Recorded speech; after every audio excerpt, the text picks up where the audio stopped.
Hello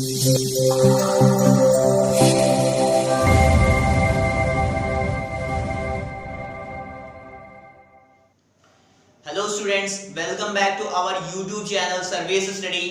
तो students, हम class 10th physics का इलेक्ट्रिसिटी चैप्टर कंप्लीट कर चुके थे और उसके सारे टॉपिक्स को हमने डिटेल्ड में पढ़ लिया था और हम न्यूमेरिकल करा रहे थे। तो ये हम दूसरी वीडियो लेके आए हैं आप सभी के लिए इलेक्ट्रिसिटी चैप्टर के न्यूमेरिकल की। और स्टूडेंट्स, यदि आपको इस चैप्टर के टॉपिक्स पढ़ना है तो हम डिस्क्रिप्शन में सारे वीडियोस का सारे टॉपिक्स का लिंक प्रोवाइड कर देंगे, आप वहां से जाके वीडियोस देख सकते हो। स्टूडेंट्स, जो भी न्यूमेरिकल्स हम करा रहे हैं वो बोर्ड एग्जाम को लेके बहुत ही ज्यादा इंपॉर्टेंट है। मींस आपके बोर्ड एग्जाम में वो ही सारे न्यूमेरिकल्स आएंगे। और स्टूडेंट्स, जो यहाँ पे आज मैं न्यूमेरिकल कराऊंगा वो सारे के सारे न्यूमेरिकल्स आपकी एनसीईआरटी बुक के ही रहेंगे। तो वीडियो को थोड़ा सा भी स्किप मत करिएगा, वीडियो को एंड तक देखिएगा।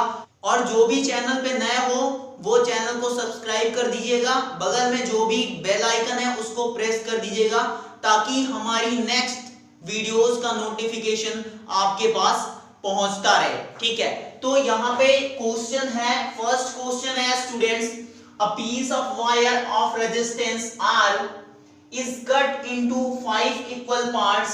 These parts are then connected in parallel.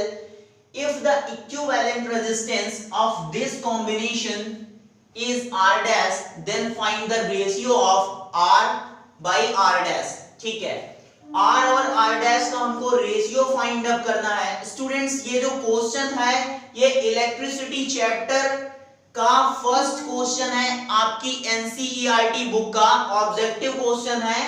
वही सेम क्वेश्चन मैं यहाँ पे सॉल्व कराने जा रहा हूं, तो ध्यान से इसको समझिएगा। कह रहा है क्वेश्चन की एक वायर का टुकड़ा है और उस वायर का जो रेजिस्टेंस है वो कैपिटल R है, उसको 5 इक्वल पार्ट्स में काट दिया जा रहा है। स्टूडेंट्स, ऐसे एक वायर है हमारे पास इस तरीके से,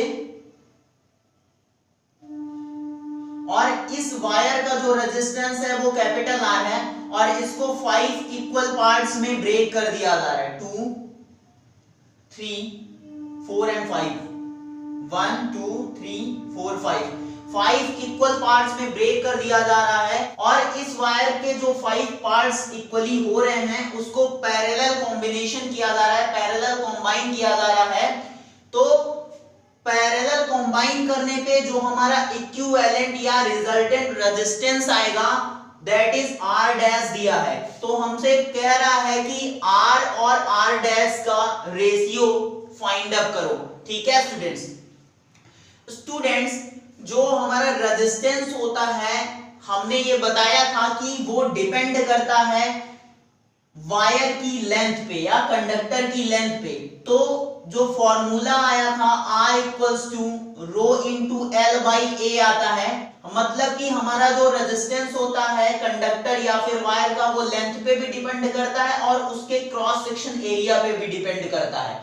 तो यहां से जब इसके 5 इक्वल पार्ट्स कर दिए जाएंगे तो हर एक का जो रेजिस्टेंस आएगा वो कितना होगा, R बाई 5। स्टूडेंट्स, आप समझ पा रहे होंगे क्योंकि इसको 5 इक्वल पार्ट्स में डिवाइड कर दिया गया है और पहले इस कंप्लीट वायर का जो रेजिस्टेंस था दैट इज कैपिटल R। अब 5 पार्ट हो गए इसके, तो हर एक पार्ट का जो रेजिस्टेंस आएगा स्टूडेंट्स वो आएगा R बाई 5, हर एक पार्ट का R बाई 5।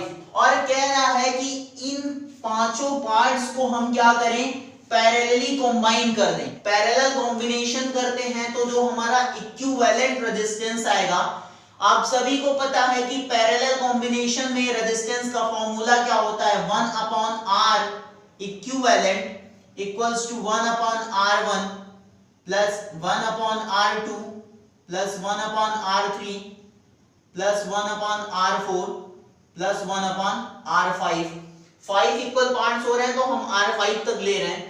अब स्टूडेंट्स हम सारे की वैल्यूज यहाँ पे पुट अप करते हैं। आप समझ रहे हो कि R1 की वैल्यू R/5, R2 की भी वैल्यू R/5, हर एक की वैल्यू जो है वो कितनी है R/5। ये सारी वैल्यूज हम यहाँ पे पुट अप कर रहे हैं, तो ये क्या हो जाएगा 1/R/5, इसी तरह 1/R/5, ये भी हमारा R/5, 1/R/5 प्लस 1/R/5। पांचों रेजिस्टेंसेस की वैल्यू हमने यहां पे पुट अप कर दी, ठीक है। इसके बाद देखो आप, अब ये क्या करेगा, जब ये ऊपर जाएगा तो हो जाएगा हमारा equals to 5/R plus 5/R plus 5/R plus 5/R और प्लस 5/R, और ये सारा का सारा कितना आ जाएगा 25/R। मींस जो 1/R इक्विवेलेंट आएगा वो 25/R हो जाएगा। तो यहां से R इक्विवेलेंट की जो वैल्यू आएगी वो कितनी हो जाएगी R/25, ठीक है। और इस R इक्विवेलेंट के लिए जो साइन यूज कर रहा है that is R dash, means R dash equal to आ गया हमारा R/25, ठीक है। स्टूडेंट्स हमसे R और R डैश का रेशियो पूछ रहा है, तो हम क्या करेंगे, R डैश को इधर ले जाते हैं, तो ये हमारा कितना आ जाएगा, हम यहाँ पे कर लेते हैं, ये क्या हो जाएगा R/R डैश इक्वल टू 25। ये R डैश इधर आएगा, 25 उधर जाएगा, मींस जो R/R डैश का रेशियो आ रहा है दैट इज 25 आ रहा है। तो आई होप कि आपको समझ में आया होगा ये पूरा कैलकुलेशन, इसका कॉन्सेप्ट क्या है, ठीक है। बहुत ही सिंपल है स्टूडेंट्स। तो इसका जो आंसर निकल के आ रहा है दैट इज 25 आ रहा है। स्टूडेंट्स हम चलते हैं अपने नेक्स्ट क्वेश्चन की तरफ। और स्टूडेंट्स ये जो क्वेश्चन लिखा है ये भी आपकी एनसीईआरटी बुक का थर्ड क्वेश्चन है, ठीक है। आप वहां से मैच करा लो, थर्ड क्वेश्चन है ये। दिया है an electric bulb is rated 220 volt and 100 watt when it is operated on 110 volt, calculate the consumed power। हमसे कह रहा है कि एक इलेक्ट्रिक बल्ब है 100 वाट का जिसको 220 वोल्ट पे लगाया गया है, रेट किया जा रहा है, when it is operated on 110 volt। अगर उसको हम सप्लाई मींस पोटेंशियल 110 वोल्ट का प्रोवाइड करेंगे तो उस बल्ब की पावर कैलकुलेट करनी है, कंज्यूम्ड पावर कैलकुलेट करनी है। तो स्टूडेंट्स फर्स्ट केस में हमको दिया है कि हमारे पास जो पोटेंशियल है दैट इज 220 वोल्ट का, और जो हमारे पास पावर है वो है 100 वाट की, ठीक है। पावर का फॉर्मूला होता है स्टूडेंट्स V²/R, और यहां से हम रेजिस्टेंस कैलकुलेट कर लेंगे कैसे, V²/P से, और V² क्या है हमारा 220 वोल्ट का स्क्वायर हो जाएगा अपॉन पावर है हमारा 100 स्टूडेंट्स। ये आ जाएगा हमारा 48400 अपॉन में 100, मींस ये कैंसिल हो जाएगा, और जो हमारा यहां से रेजिस्टेंस निकल के आएगा दैट इज 484 ओम का। यहां से ये रेजिस्टेंस आ रहा है। अब हमसे कह रहा है कि अगर हम इसी बल्ब को 110 वोल्ट पे रेट करें, मतलब कि 110 वोल्ट की सप्लाई प्रोवाइड करें, तो कंज्यूम्ड पावर कैलकुलेट करनी है। तो स्टूडेंट्स हमने R कैलकुलेट कर लिया, और इस केस में हमको क्या गिवन है, पोटेंशियल गिवन है, तो हमको पावर कंज्यूम्ड निकालनी है। तो हम कैलकुलेट कर लेते हैं, P इक्वल्स टू फिर से वही फॉर्मूला V²/R, और V² क्या हो जाएगा 110 वोल्ट दिया, इसका स्क्वायर अपॉन R कितना हो जाएगा 484, ठीक है। ये कितना हो जाएगा 12100 अपॉन में 484, और ये आ जाएगा हमारा 25 वाट। मींस जो पावर कंज्यूम्ड आ रही है स्टूडेंट्स वो कितनी आ रही है 110 वोल्ट पे 25 वाट की। स्टूडेंट्स नेक्स्ट क्वेश्चन जो है ये भी एनसीईआरटी की ही बुक का है, 9th नंबर का क्वेश्चन है। A battery of 9 volt is connected in series with resistors 0.2 ohm, 0.3 ohm, 0.4 and 0.5 and finally 12 ohm respectively. How much current would flow through the resistor 12 ohm? कह रहा है कि एक बैटरी है 9 वोल्ट की, वो कनेक्ट की गई है एक सर्किट में, और उस सर्किट में सीरीज कॉम्बिनेशन में रेजिस्टर्स आपस में कंबाइन किए गए हैं। कितने रजिस्टर्स हैं उसके पास? 5 रजिस्टर्स हैं, एक 0.2 ओम का, 0.3, 0.4, 0.5 एंड फाइनली 12 ओम का रजिस्टर वहां पे सीरीज में कंबाइन किया गया है। तो हमसे कह रहा है कि जो 12 ओम का रजिस्टर है उसमें कितनी करंट फ्लो होगी। स्टूडेंट्स क्वेश्चन डाइवर्ट कर रहा है आपको थोड़ा सा, क्योंकि जब भी हम सीरीज कॉम्बिनेशन की बात करते हैं तो वहां पे करंट हमारी कांस्टेंट रहती है। तो जो इन सारे रजिस्टर्स में करंट फ्लो होगी, मींस हम ये कह सकते हैं कि जो पूरे सर्किट में ओवरऑल करंट होगी वही 12 ओम के रजिस्टर में भी होगी और वही सारे रजिस्टर्स में करंट फ्लो होगी। तो हम यहां से पहले रिजल्टेंट या इक्विवेलेंट रेजिस्टेंस निकाल लेते हैं सीरीज कॉम्बिनेशन में। तो क्या फॉर्मूला होता है? Rs equal to R1 plus R2 plus R3 plus R4 plus R5। 5 resistance है, यहाँ पे सबकी वैल्यू रखो। कितना है? 0.2 प्लस 0.3, 0.4, 0.5 और फाइनली 12 ओम का। तो ये कितना आ जाएगा हमारा? 3 2 5 5 4 9 9 5 14 और 12, मतलब कि आ जाएगा हमारा 13.4 ओम। तो हमारा सीरीज कॉम्बिनेशन में इक्विवेलेंट रेजिस्टेंस आ रहा है वो 13.4 ओम का आ रहा है। अब हमको फाइनली करंट कैलकुलेट करनी है, तो हम अप्लाई कर दें ohm's law. Applying ohm's law. क्या होता है ohm's law? I is equals to V by R. Potential हमारा दिया है 9 वोल्ट का और रेजिस्टेंस जो इक्विवेलेंट आ रहा है सीरीज कॉम्बिनेशन में दैट इज 13.4, ये आएगा 0.67 एम्पियर। मींस जो करंट फ्लो होगी थ्रू आउट सर्किट में वो कितनी होगी? 0.67 एम्पियर।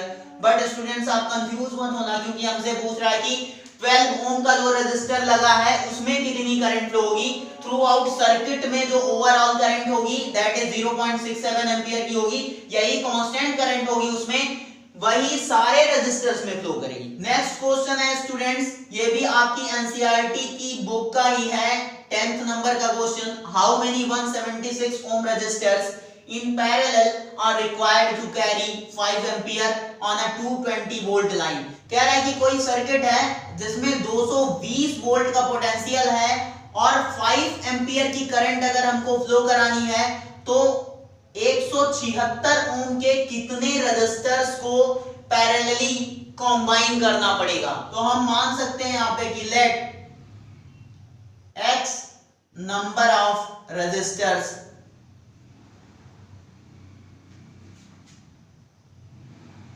combined,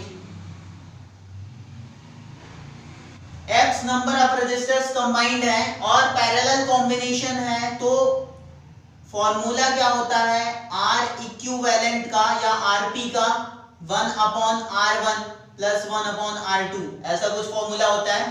और यहाँ पे एक ही रेजिस्टेंस है हमारा, तो कितना हो जाएगा? 1/R हो जाएगा। और हम कितने रजिस्टर्स लगा रहे हैं? x रजिस्टर्स लगा रहे हैं, यहाँ पे मान रहे हैं, तो क्या हो जाएगा? x into 1/r। ये कितना हो जाएगा? x इंटू r कितना है? 176। ये आ जाएगा हमारा 1/r इक्विवेलेंट। मींस जो हमारा r इक्विवेलेंट आएगा पैरेलल कॉम्बिनेशन में दैट इज 176/x, इतना ओम आ रहा है। अब हमको x की वैल्यू कैलकुलेट करनी है स्टूडेंट्स। हम अप्लाई करते हैं ohm's law. Applying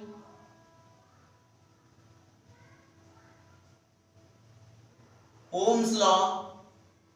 ohm's law apply करते हैं, क्या होता है ohm's law? V is equals to IR। ठीक है, पोटेंशियल कितना दिया हमारे पास? 220 वोल्ट का पोटेंशियल है, इक्वल टू करंट कितनी है? 5 एम्पियर की। रेजिस्टेंस कितना आ रहा है? 176/x। x की वैल्यू हमको कैलकुलेट करनी है स्टूडेंट्स। तो क्या हो जाएगा? x equals to 5 into 176/220। तो ये कितना आ जाएगा हमारा? ये आ जाएगा 4। मतलब कि जो नंबर ऑफ रेजिस्टर्स हमको कंबाइन करने हैं पैरेलली वो कितने रजिस्टर्स 176 ओम के चाहिए? 4 रजिस्टर्स चाहिए। x की वैल्यू कितनी आ रही है? 4। स्टूडेंट्स नेक्स्ट क्वेश्चन है, a copper wire of length 2 metre and area of cross section 1.7 into 10 to the power -6 meter square has a resistance of 2 into 10 to the power -2 ohm. Calculate the resistivity of copper. हमको copper wire की resistivity calculate करनी है। उस copper wire की length 2 metre है, cross section area 1.7 into 10 to the power -6 metre square है और resistance है 2 into 10 to the power -2 ओम का। सभी को पता है क्या अप्लाई होने वाला है फॉर्मूला यहाँ पे, R is equals to rho into L by A। आप एकदम करेक्ट सोच रहे हो स्टूडेंट्स। हमको रेजिस्टिविटी चाहिए, यहां से इधर ले आते हैं इसको, क्या हो जाएगा? R into A upon L। Resistance की वैल्यू पुट अप करो, सबकी वैल्यू पुट अप कर दो, 10 to the power -2 into cross section area कितना दिया है? 1.7 into 10 to the power -6 और लेंथ कितनी दिया है? 2 मीटर की। ये 2 से 2 कैंसिल हो जाएगा, ये हमारा कितना आ जाएगा? 1.7 into 10 to the power -8 ohm metre. Means जो हमारी रेजिस्टिविटी निकल के आ रही है students, that is 1.7 into 10 to the power -8 ohm metre आ रही है। तो कॉपर वायर की रेजिस्टिविटी यहाँ पे हम कैलकुलेट कर चुके हैं स्टूडेंट्स। नेक्स्ट क्वेश्चन की तरफ चलते हैं। कह रहा है कि a 6 ohm resistance wire is doubled up by folding, calculate the new resistance of wire। कह रहा है कि एक 6 ohm रेजिस्टेंस का वायर है जिसको अगर फोल्ड कर दिया जा रहा है तो वो डबल हो जा रहा है। स्टूडेंट्स हमारा जो रेजिस्टेंस का फॉर्मूला होता है वो होता है rho into L by A. First case में जब इसका रेजिस्टेंस 6 ओम का था तो कोई चेंज नहीं हो रहा है। सेकेंड केस में कह रहा है स्टूडेंट्स कि हम उस वायर को फोल्ड कर दे रहे हैं तो वो डबल्ड हो जा रहा है। ठीक है, मतलब कि जब हम उसको फोल्ड करेंगे, जैसे ऐसे वायर है उसको फोल्ड कर दिया तो उसकी लेंथ तो आधी हो जाएगी, लेकिन क्रॉस सेक्शन पहले इतना था, अब क्या हो गया? इतना हो गया। तो क्रॉस सेक्शन एरिया हमारा क्या हो जाएगा? बढ़ जाएगा। तो लेंथ जो होगी हमारी सेकेंड केस में वो L से L/2 हो जाएगी और क्रॉस सेक्शन एरिया क्या होगा? 2 टाइम्स हो जाएगा। यहां से रेजिस्टेंस जो आएगा वो हो जाएगा रो इनटू L/2 अपॉन में 2a। ये आ जाएगा R is equals to rho into L/4a। ये हो गया हमारा इक्वेशन सेकेंड। हम दोनों इक्वेशन को डिवाइड कर देते हैं, सेकेंड अपॉन फर्स्ट। ठीक है, तो क्या हो जाएगा? R is equals to, second case में क्या है? रो इनटू L/4a है और नीचे क्या हो जाएगा? रो इनटू L/a हो जाएगा और इधर कितना हो जाएगा? 6।